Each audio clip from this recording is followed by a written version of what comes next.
Pada video pendek ini saya mau coba untuk mereview gempa yang terjadi di Pontianak pada 11 Juli 2021. Ini review ini berdasarkan komentar dari seseorang rekan Sesnot yang pertama Faiz Rizky. Dia komentari, Bang, gempa 3.0 atau 3.0 atau 3.0 di Pontianak dong, Bang. Jadi dia minta mereview gempa yang terjadi di Pontianak magnitudo 3 pada tanggal 11 Juli 2021 kemarin.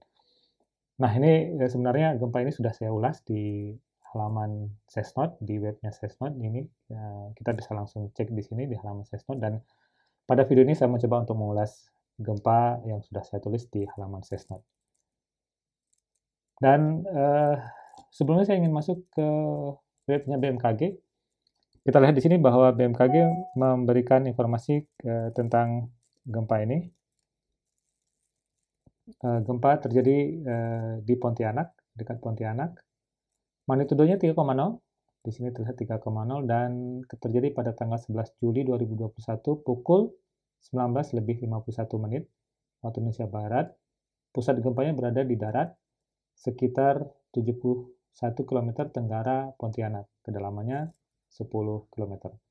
Nah, kita lihat dari kedalamannya dan posisinya berarti kemungkinan gempa ini terjadi di darat ya.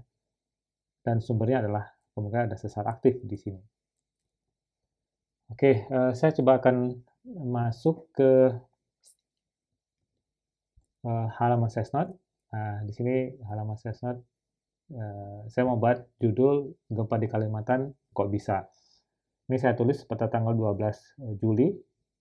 Nah, saya coba masuk ke bagian artikelnya. Nah, ini saya tulis tanggal 12 Juli 2021. Nah, di sini saya ceritakan bahwa gempa terjadi pada tanggal 11 Juli 2021 berdasarkan informasi dari BMKG, dari webnya INET-TWS.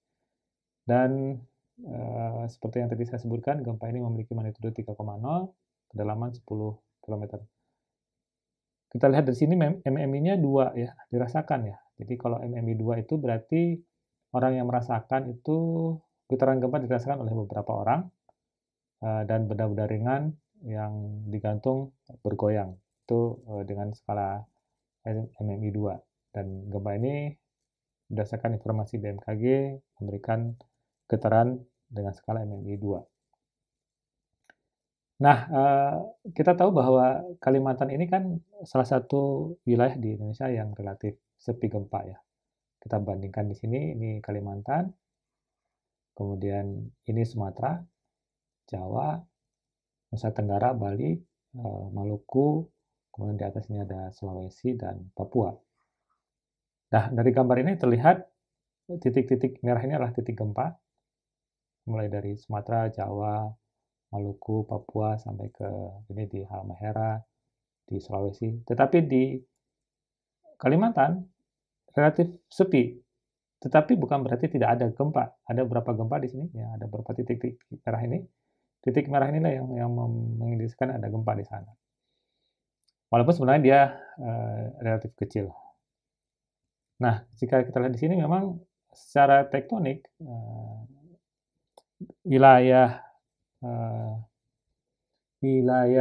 Kalimantan itu berada di zona kontinen ya. Jadi kalau kita lihat di sini saya tuliskan dari sumber, nah di wilayah di sini.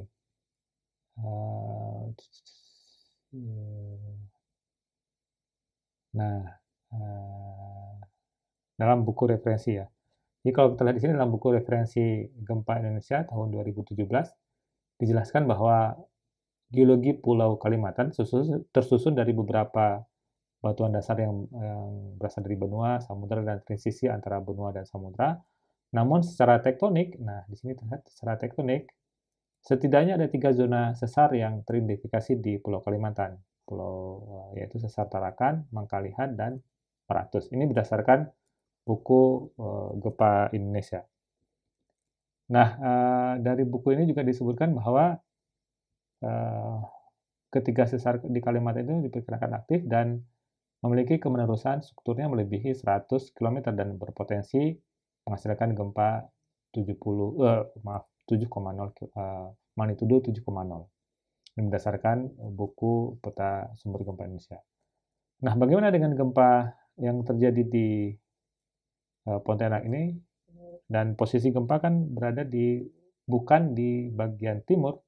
Kalau kita lihat di sini, dominan gempanya kan ada di bagian timur, tetapi gempa terjadi di sini, di bagian barat dari Kalimantan.